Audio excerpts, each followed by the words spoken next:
What's up mga kamanoy? So ito na nga, kung napansin nyo, ako po ay nasa gitna ng interview dito. Actually, recorded interview to para dun sa gagawing live ng aking alma mater na inilabas na actually to nung December 15. So ako po ay naimbitahan para sa isang balik-tanaw na programa nila nung nag-live. So kung gusto nyo malaman kung ano yung mga pinagsasabi ko dito, samahan nyo ako hanggang dulo.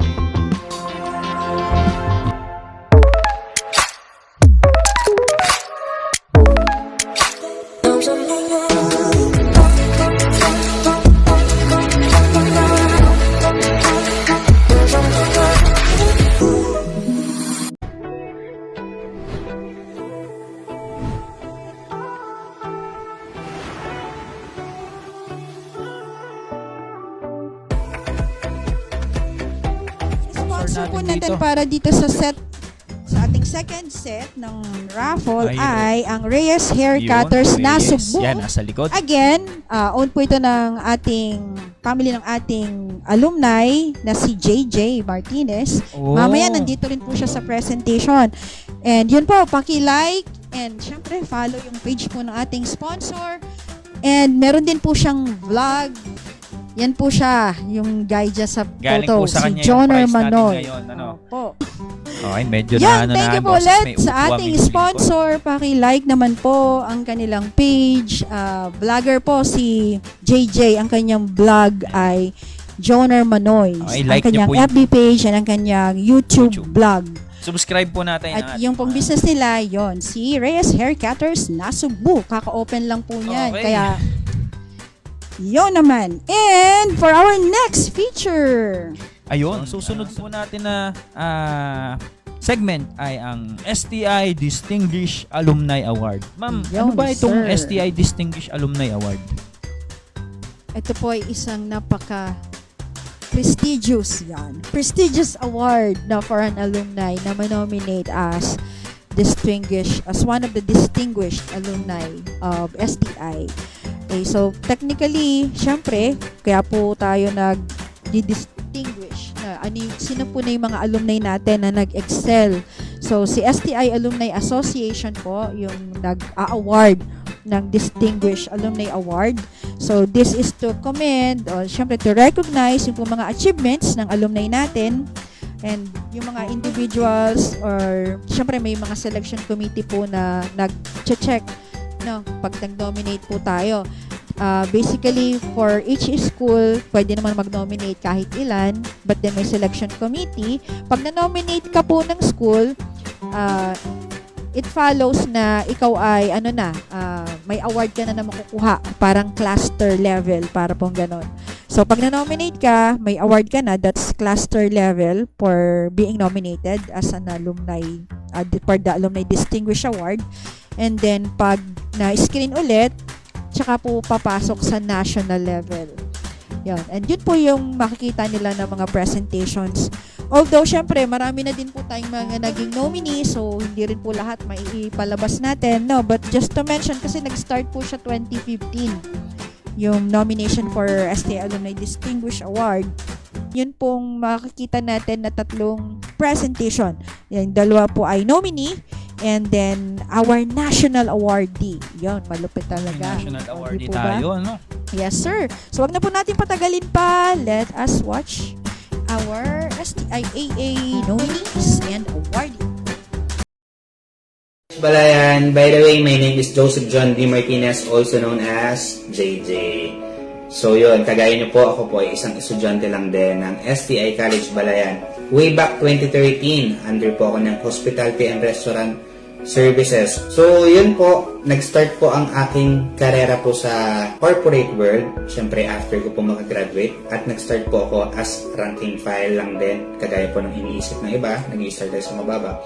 Papunta kung saan man natin gusto. So nag-start po ako from taga-punas ng plato, taga-linis ng CR. Naghuhugas po ako ng mga pinagkainan ng mga customers. Then from there, siyempre, tinahan ko din po kung ano po yung karera na dapat para sa akin at kung ano yung naituro sa akin ng STI that time. Naging cook po ako that time. And then from there, I became international trainer po together with the international trainer from US and other countries. Kami po yung nag-open ng mga restaurants at nag-train po ng mga staff, mga newly hired staff para po dun sa mga international concepts. And then after that, I became a junior R&D chef or research and development chef. Siyempre, nag-a-assist po ako sa executive chef po dito po sa number 1 group of restaurant concepts sa Pilipinas. And then, naging assistant kitchen manager po ako and kitchen manager din po at the same time. At yun po. Then, after that, ng pagiging kitchen manager, nag-resign po ako. At syempre, with the guidance din po of my ninang, which is Ninang Christy, lagi niya ako kinakamusta that time. Kamusta yung plano mo?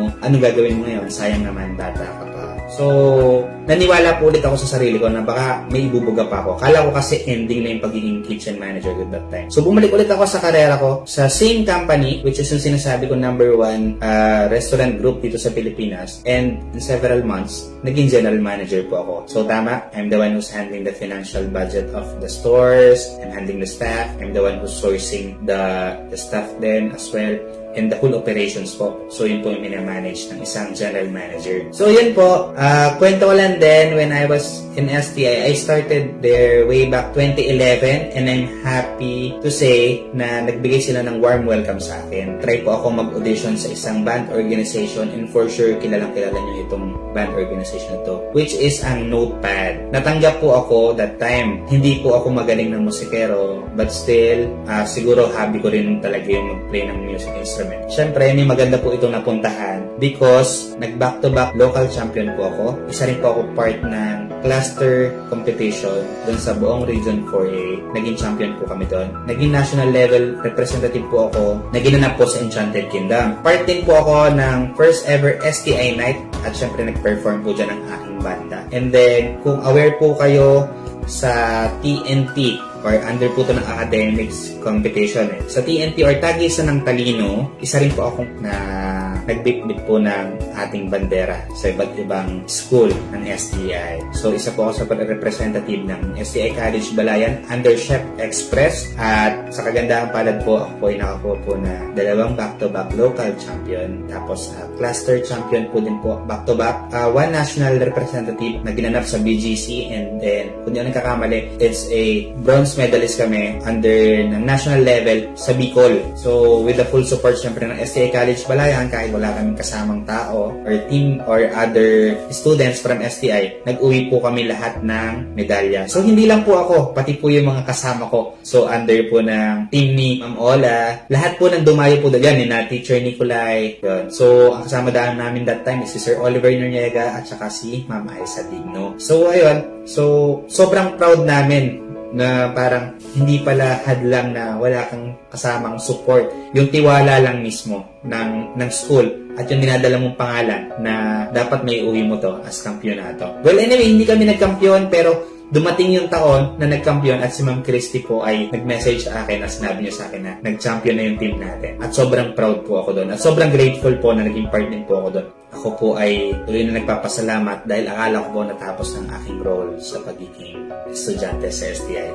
But hindi. March 2020, ako po ay naging nominee bilang Distinguished Alumni Awardee. So, on despite of pandemic, gaganapin dapat yung national level sa Baguio that time. At lahat, syempre, is parang inisip na hindi na matutuloy. Pero I'm happy to say na kinontak po ako ng head ng STI at sinabi sa akin na ako po ay nakakuha ng DA Award or Distinguished Alumni Awardee na na-receive ko po ang aking plaque noong December. So, isa po ako proud na Distinguished Alumni Awardee noong 2020 po. Lagi po sinasabi sa akin ni Sir Paulo na parang every time na magmumold ka ng tao, you need to start kung paano mo sinimulan yung karera mo. Which is tinatawag namin ni Sir Paulo na humble beginning. So, kayo din. So, sa mga nangangarap lang din na feeling nyo matatapos nyo yung pag-aaral nyo right after nyo makagraduate. No, hindi pa po. Tuloy lang. Kasi bakit? Lahat ng makakamit nyo ngayon, lalo na sa karera nyo, credits niya kung nasaan yung pinagalingan nyo before. And I'm happy to say na part po ako ng STI STI College Balayan kasi ang STI College Balayan po ang naging training ground ko that time. Kaya kung nasan po ako, dahil po nila yan. The support of our mentors, syempre ang ating mga butihing mga guro, and to our Ma'am Christian, Sir Paolo. Yan. Maraming salamat po. At before natin tapusin to, syempre gusto kong sabihin na sobrang grateful, sobrang thankful ko. Sobrang blessed ako na naging part po ako ng STI College Balayan. And I know that this is the countdown of STI 25th anniversary. So this advance greeting for you guys. Happy 25th anniversary STI College Balayan. At para sa lahat ng mga nakasama, sa bawat laban, manalo o matalo, hindi nyo kami pinabayaan. Dala ang 100% tiwala at suporta. Naging posible ang lahat. Tatak STI Balayan ako. At para sa inyo ang lahat ng to. Happy 25th anniversary STI College Balayan. So, eto na nga mga kabanoy. Salamat sa panonood at sana po ay na-inspire kayo sa aking munting istorya. Maraming salamat STI College Balayan sa pagbigay ng opportunity sa akin kung nasaan man po ako ngayon. At sa mga kabataan, huwag kayong titigil na abutin ang inyong pangarap. Hanggang dito na lang. At teka lang, please like, comment, and subscribe na din at please support Reyes Hair Cutters Nasugbu. Peace!